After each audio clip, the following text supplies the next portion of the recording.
আসসালামু আলাইকুম রহমতুল্লাহি ওয়া বারাকাতুহু। সালাম ও দুরূদ বর্ষিত হোক আমাদের প্রিয় নবী মুহাম্মদ সাল্লাল্লাহু আলাইহি ওয়াসাল্লামের প্রতি। প্রিয় দর্শক, আজকের বিষয়, আল্লাহ কখন আপনাকে সাহায্য করবেন। এক মুহূর্তের জন্য কল্পনা করুন, চারদিকে শুধু অন্ধকার। আপনার দোয়া যেন আকাশ ছুঁয়েও ফিরে আসছে। মানুষ আপনাকে ছেড়ে চলে গেছে, আপনার নিজের শক্তিও শেষ। ঠিক তখন আপনি মনে মনে একটি প্রশ্ন করেন, হে আল্লাহ, আপনি আমাকে কবে সাহায্য করবেন। এই প্রশ্নটি শুধু আজ আপনার নয়, হাজার বছর আগে আল্লাহর প্রিয় নবীরাও কঠিন পরীক্ষার মুহূর্তে এমন সময়ের মুখোমুখি হয়েছিলেন। আল্লাহ তাআলা বলেন, এমনকি রাসূল এবং তার সঙ্গে থাকা মুমিনরাও এতটাই কষ্টে পড়লেন যে বলতে লাগলেন, আল্লাহর সাহায্য কবে আসবে। জেনে রাখো, নিশ্চয়ই আল্লাহর সাহায্য অতি নিকটে। সূরা আল বাকারা। খেয়াল করুন, আল্লাহ বলেননি সাহায্য কখনো দেরি হয়, বরং বলেছেন অতি নিকটে। কিন্তু একটি প্রশ্ন থেকেই যায়, যদি আল্লাহর সাহায্য এতই নিকটে হয়, তাহলে আমরা কেন তা অনুভব করতে পারি না। আজকের ভিডিওতে আমরা শুধু কয়েকটি পয়েন্ট শিখব না, বরং কোরআনের কিছু বাস্তব ঘটনা থেকে জানবো কোন অবস্থায়, কোন মানুষের কাছে এবং কিভাবে আল্লাহ সাহায্য নেমে আসে। প্রথম পাঠ, যখন সব দরজা বন্ধ হয়ে যায়। প্রিয় দর্শক, মানুষ সাধারণত তখনই আল্লাহকে সবচেয়ে বেশি ডাকে যখন পৃথিবীর সব দরজা বন্ধ হয়ে যায়। চাকরি নেই, ব্যবসায় ক্ষতি, পরিবারে অশান্তি, অসুস্থতা, অথবা এমন কোনো বিপদ যেখান থেকে বের হওয়ার কোনো পথ চোখে পড়ে না।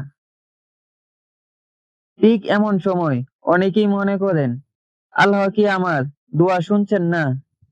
কিন্তু কুরআন আমাদের এক অসাধারণ শিক্ষা দেয়।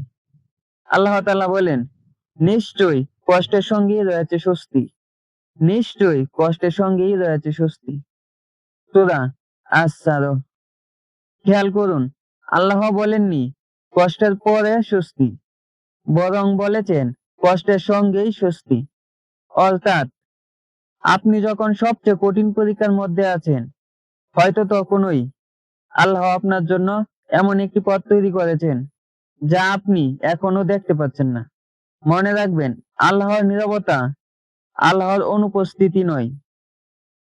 কখনো কখনো তিনি আপনাকে অপেক্ষা করান, কারণ তিনি আপনাকে আপনার চাওয়ার থেকেও ভালো কিছু দিতে চান। যখন পৃথিবীতে আর কোনো উপায় থাকে না।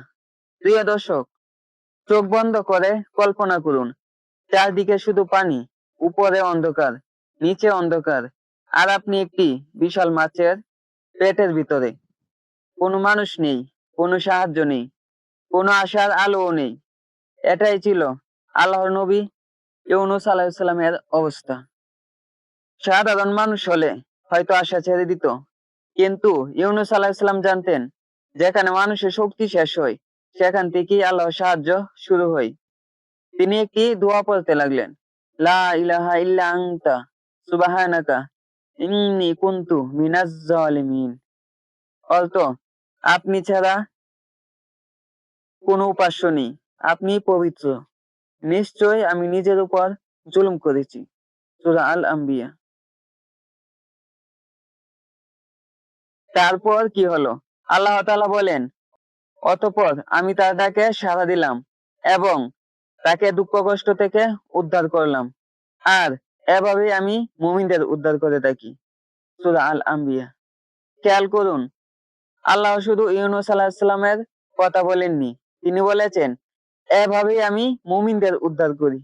অর্থাৎ আপনি যদি সত্যিকার অর্থে আল্লাহর দিকে ফিরে আসেন, নিজের ভুল স্বীকার করেন এবং আন্তরিকভাবে তাকে ডাকেন, তাহলে আল্লাহর সাহায্যের দরজা আজও বন্ধ নয়। মনে রাখবেন, আল্লাহর সাহায্য তখনই আসে যখন একজন বান্দা নিজের অহংকার ছেড়ে দিয়ে সম্পূর্ণ বিনয়ের সঙ্গে রবের দরবারে মাথা নত করে। বদরের ময়দানে আল্লাহর সাহায্য। প্রিয় দর্শক, রমজান মাস, হিজরি দ্বিতীয় বছর, মদিনা থেকে বের হলেন মাত্র 313 জন মুসলিম। তাদের কাছে ছিল খুব অল্প অস্ত্র, অল্প ঘোড়া, এমন সীমিত প্রস্তুতি। অন্যদিকে কুরাইশ বাহিনী প্রায় 1000 সৈন্য নিয়ে সম্পূর্ণ যুদ্ধের প্রস্তুতি নিয়ে এসেছিল। বাহ্যিক দৃষ্টিতে মুসলমানদের জয়ের কোনো সম্ভাবনাই ছিল না, কিন্তু একটি জিনিস ছিল, তা তাদের প্রতিপক্ষের ছিল না। সেটি হলো আল্লাহর উপর অটুট ঈমান ও ভরসা। রাসূল সাল্লাল্লাহু আলাইহি সাল্লাম সারা রাত আল্লাহর কাছে দোয়া করলেন। তিনি 2 হাত তুলে এত দীর্ঘ সময় দোয়া করলেন যে তার কাঁধ থেকে চাদর পড়ে গেল। তিনি বলেছিলেন, হে আল্লাহ, আপনার এই ক্ষুদ্র দলটি যদি আজ ধ্বংস হয়ে যায়, তবে পৃথিবীতে আপনার ইবাদত করার মতো কেউ থাকবে না। সহিহ মুসলিম হাদিস 1763। তারপর আল্লাহর সাহায্য নেমে এলো। আল্লাহ তাআলা বলেন, যখন তোমরা তোমাদের রবের কাছে সাহায্য প্রার্থনা করেছিলে, তখন তিনি তোমাদের ডাকে সাড়া দিয়েছিলেন এবং বলেছিলেন, আমি ধারাবাহিকভাবে 1000 ফেরেশতা দিয়ে তোমাদের সাহায্য করব। সূরা আল আনফাল। প্রিয় দর্শক, এই ঘটনা আমাদের একটি বড় শিক্ষা দেয়। আল্লাহর সাহায্য বেশি সংখ্যা দেখে আসে না, বেশি সম্পদ দেখে আসে না, বরং আন্তরিক ঈমান, সত্যের উপর অটল থাকা এবং আল্লাহর উপর পূর্ণ ভরসার কারণে আসে। আপনি যদি আজ নিজেকে একা মনে করেন, তাহলে বদরের ময়দানের কথা স্মরণ করুন, যেখানে 313 জন মুমিন আল্লাহর সাহায্যে 1000 জনের বাহিনীকে পরাজিত করেছিলেন। তাই কখনো আপনার দুর্বলতা দেখে হতাশ হবেন না, কারণ যদি আল্লাহ আপনার সঙ্গে থাকেন, তাহলে কোনো শক্তি আপনাকে পরাজিত করতে পারবে না। যখন আপনার হাতে কিছুই থাকে না, তবুও আল্লাহ একটি পথ খুলে দেন। প্রিয় দর্শক, কখনো কি এমন হয়েছে আপনি মনে করেছেন এবার আর কোনো উপায় নেই? ঠিক এমন একটি সময় এসেছিল হযরত মরিয়ম আলাইহিস সালাম এর জীবনে। তিনি ছিলেন একা, কোনো স্বামী ছিল না, কোনো মানুষ পাশে ছিল না। আর সন্তান জন্ম দেওয়ার সেই কঠিন মুহূর্তে তিনি এতটাই কষ্টে ছিলেন যে বলেছিলেন, হায়, এর আগে যদি আমার মৃত্যু হতো এবং আমি সম্পূর্ণ বিস্মৃত হয়ে যেতাম। সূরা মরিয়ম। কিন্তু ঠিক সেই মুহূর্তে আল্লাহ তাকে একা ছেড়ে দেননি। আল্লাহ তাআলা বলেন, খেজুর গাছের কাণ্ডটি আপনার দিকে নাড়ুন, তাহলে আপনার উপর তাজা পাকা খেজুর ঝরে পড়বে। প্রিয় দর্শক, একবার চিন্তা করুন, একজন দুর্বল নারী প্রসবের কষ্টে তিনি কি সত্যি একটি খেজুর গাছ নাড়াতে পারতেন? আল্লাহ চাইলে গাছ না নাড়িয়েই খেজুর ঝরিয়ে দিতে পারতেন, কিন্তু আল্লাহ আমাদের একটি শিক্ষা দিতে চেয়েছেন। সেটি হলো, আপনাকে আপনার সামর্থ্য অনুযায়ী চেষ্টা করতে হবে। তারপর যে কাজ আপনার সাধ্যের বাইরে, সেটি আল্লাহ নিজেই সহজ করে দেবেন। আজ অনেক মানুষ কোনো চেষ্টা না করেই আল্লাহর সাহায্যের অপেক্ষা করেন, কিন্তু কোরআনের এই ঘটনা আমাদের শেখায়, প্রথমে চেষ্টা, তারপর তাওয়াক্কুল, এরপর আল্লাহর সাহায্য। মনে রাখবেন, আপনার হাতে যদি শুধু একটি ছোট্ট চেষ্টা থাকে, তবুও সেটি করুন, কারণ সেই ছোট্ট চেষ্টাকেই আল্লাহ বড় বরকতে পরিণত করতে পারেন। যখন সামনে সমুদ্র, পিছনে শত্রু। প্রিয় দর্শক, ভাবুন, আপনি এমন একটি পথে দাঁড়িয়ে আছেন যেখান থেকে ফিরে যাওয়ার সুযোগ নেই। সামনে বিশাল সমুদ্র, পিছনে একটি শক্তিশালী বাহিনী, যারা আপনাকে হত্যা করার জন্য এগিয়ে আসছে। ঠিক এমন অবস্থার মুখোমুখি হয়েছিলেন আল্লাহর নবী মুসা আলাইহিস সালাম এবং বনী ইসরাইল।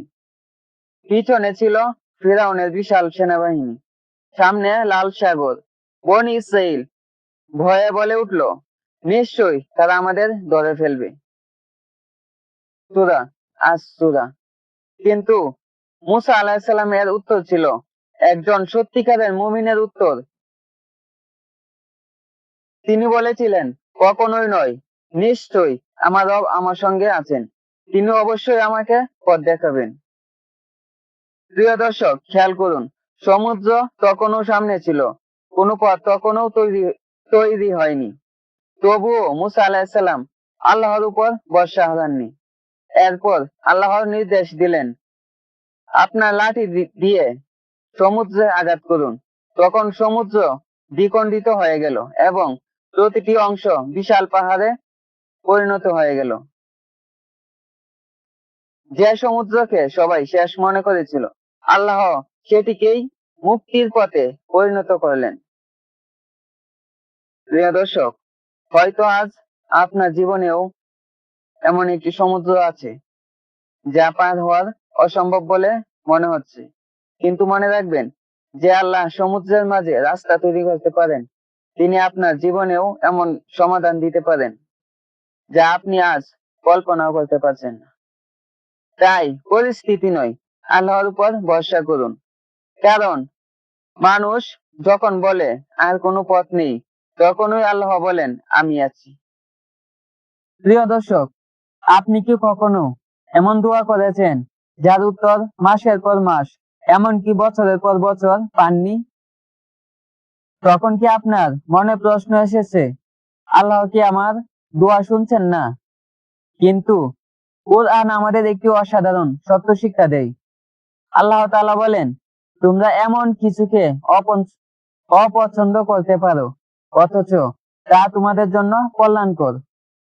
আর তোমরা এমন কিছুকে ভালোবাসতে পারো, অথচ তা তোমাদের জন্য অকল্যাণকর। আল্লাহ জানেন আর তোমরা জানো না। সূরা আল বাকারা। প্রিয় দর্শক, একজন ছোট শিশু যখন অসুস্থ হয়, সে হয়তো তিতা ওষুধ খেতে চায় না, সে শুধু মিষ্টি চায়। কিন্তু মা জানেন কোনটি সন্তানের জন্য সত্যিকার উপকারী। ঠিক তেমনি আমরা অনেক কিছু চাই, কিন্তু আল্লাহ জানেন কোন সময়ে কোন জিনিসটি আমাদের জন্য সবচেয়ে কল্যাণকর। তাই আল্লাহ যদি আমাদের দোয়ার উত্তর সঙ্গে সঙ্গে না দেন, তবে এর অর্থ এই নয় যে তিনি আপনাকে ভুলে গেছেন। হয়তো তিনি আপনার ঈমানকে আরো শক্তিশালী করছেন। হয়তো তিনি এমন একটি নিয়ামত প্রস্তুত করছেন যা আপনি আজও কল্পনাও করতে পারছেন না। রাসূলুল্লাহ সাল্লাল্লাহু আলাইহি ওয়াসাল্লাম বলেছেন, মুমিনের দোয়া কখনো বৃথা যায় না। আল্লাহ হয় তা দুনিয়ায় কবুল করেন, অথবা আখিরাতের জন্য সঞ্চয় করেন, অথবা এর মাধ্যমে কোনো বিপদ দূর করে দেন। তাই দোয়া করা বন্ধ করবেন না, আল্লাহর উপর ভরসা হারাবেন না। কারণ যে রব আপনার চোখের অশ্রু দেখেন, তিনি অবশ্যই আপনার জন্য সবচেয়ে উত্তম সিদ্ধান্তই নেবেন। প্রিয় দর্শক, এবার দিচ্ছি ভিডিওর শেষ অংশ। যদি আজ আপনি বিপদে থাকেন, প্রিয় দর্শক, হয়তো এই মুহূর্তে আপনি এমন একটি সমস্যার মধ্যে আছেন যার কথা কাউকে বলতে পারছেন না। রাতের অন্ধকারে আপনি একা একা কাঁদেন। মানুষ বলে সব ঠিক হয়ে যাবে, কিন্তু আপনার মন জানে কতটা কষ্ট নিয়ে আপনি বেঁচে আছেন। আজ এই ভিডিও শেষ করার আগে শুধু একটি কথা মনে রাখুন, মহান আল্লাহ তাআলা বলেন, আজ যখন আমার বান্দারা আমার সম্পর্কে আপনাকে জিজ্ঞাসা করেন, তখন বলে দিন, নিশ্চয়ই আমি খুব নিকটবর্তী, যে আমাকে ডাকে আমি তার ডাকে সাড়া দিই। সূরা আল বাকারা। দেখুন, এই আয়াতে আল্লাহ কোনো মাধ্যমের কথা বলেননি। তিনি বলেননি আমার কাছে পৌঁছাতে অমুকের দরকার, বরং তিনি বলেছেন আমি নিকটবর্তী। অর্থাৎ আপনি এখনই যে অবস্থায় থাকুন, আল্লাহর দিকে ফিরে আসুন। আপনার চোখের অশ্রু, আপনার দীর্ঘশ্বাস আপনার দীর্ঘশ্বাস, আপনার নীরব কান্না, সবকিছুই আল্লাহ জানেন। তাই কখনো এই কথা বলবেন না, আল্লাহ আমাকে ভুলে গেছেন। না, আল্লাহ তার বান্দাকে ভুলে যান না। হয়তো তিনি আপনাকে এমন ভাবে সাহায্য করবেন যে আজ আপনার কল্পনারও বাইরে। তাই দোয়া করা বন্ধ করবেন না, নামাজ ছেড়ে দেবেন না, কোরআন থেকে দূরে সরে যাবেন না। কারণ যে ব্যক্তি আল্লাহকে আঁকড়ে ধরে, আল্লাহ কখনো তাকে একা ছেড়ে দেন না। আল্লাহ তাআলা আমাদের সবাইকে তার উপর পূর্ণ ভরসা করার তৌফিক দান করুন। বিপদের সময় ধৈর্য ধারণ করার তৌফিক দান করুন এবং দুনিয়া ও আখিরাতে তার সাহায্য ও রহমত নসিব করুন। আমিন। আসসালামু আলাইকুম ওয়া রাহমাতুল্লাহি ওয়া বারাকাতুহু।